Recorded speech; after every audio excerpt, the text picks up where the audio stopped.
We are back again with another deck box from this same brand, Binirin. I did go ahead and do another video for their standard deck box. This one's a little bit different though. This is a side-loading deck box. Again, it has the same kind of packaging around it as the other one. In fact, yeah, where's the other one? Here it is. The other one's right here. Again, same kind of packaging as you can see. But this one is a different deck box. This is a side-loading version. And from what I understand, the actual top flap completely comes off. So a little bit of an interesting thing here. Let's go ahead and open it up. And we'll take a look at it, and we'll give you my first impressions. I can get this open. There we go. And so you can already see there, it is a different type of design. So let's go ahead and slide that out. Put the box over here for now. All right. So again, we've got the branding right there on the top, and we've got the whole box thing right here on the side. Nothing on the back. Let's take a look at some stitching. Let's get there. There. A little dusty. Stitching looks mostly okay. Oh, we got a double stitch here. Okay. Looks mostly okay. Yeah, it seems fine. Okay. So here's the big thing. Again, this is a side loader, so your regular deck box would stand up like this, but this is a side load. So let's go ahead and open it up. Magnets feel okay. There's a second flap here too that also has magnets, and yeah, those magnets fill it out the same. Okay. So here's the thing. You can open it up like this and just have it like that as a regular side loader, or you can just bloop, take that whole thing right off. Look at that. And then you've got your side load right here. So yeah, it's kind of like just a regular old separate deck box. While I have this out, let me check the stitching on here now. Double stitch there. Check the inside. Seems okay. I don't see any excessive glue or anything. Actually looks not bad. Not perfect, not the best I've seen, but not bad. Let me take a look at this. We got a loose stitch right here. Is that just... Okay, that's stuck in there, so we'll just leave that alone. We're not going to tug on that. Looks fine, and then of course we're going to check the outside stitching. Okay, so you've got your separate little thing right here. It's just a little flap that you can just take right off. As far as why you would want to be able to take that off, I guess that it's really up to you on, as far as how you want to use that. Yeah, I guess, I don't know. Maybe they just decided to do it like that. But again, this is a side loader, so let's grab our deck. Again, 60 card standard size deck. Should go right in like this.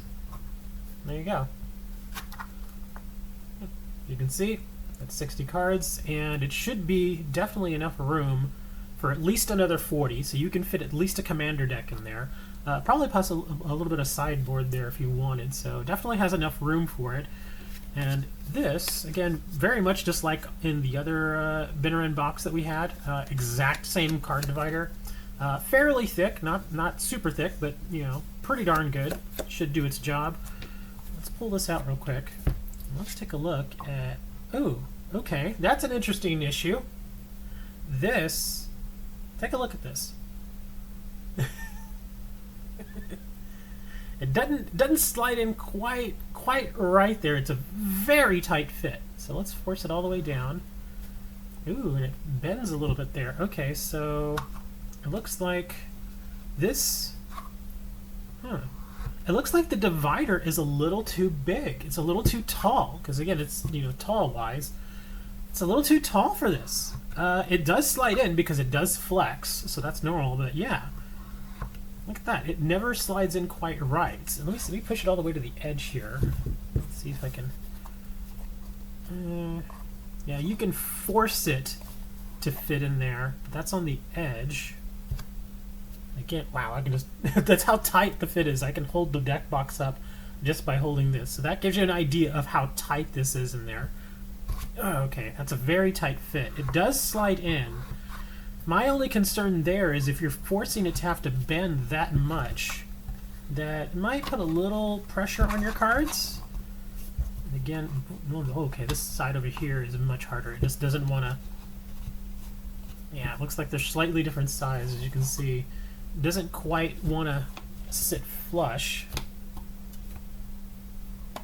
Yeah, it's going to keep popping out like that. So it's a super, super tight fit. So, a little bit of an... Wow, that is really stuck. A little bit of an issue there with the deck box not being quite wide enough, or, you know, at least they could have probably trimmed off a couple of millimeters here and made this slide in here a little bit better. But I guess they probably figured, well, we ordered 100,000 of these card dividers, we're just going to stick them in this deck box too. It's probably what they were thinking, because why are you going to do another run of, say, 50,000 of these and just to make them slightly smaller? So they're probably just like, we'll just let it do like that. Okay.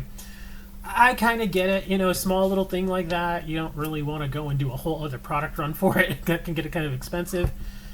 I guess if you needed it to, though, it does still divide. And does it actually hold? Wow, look at that. It holds.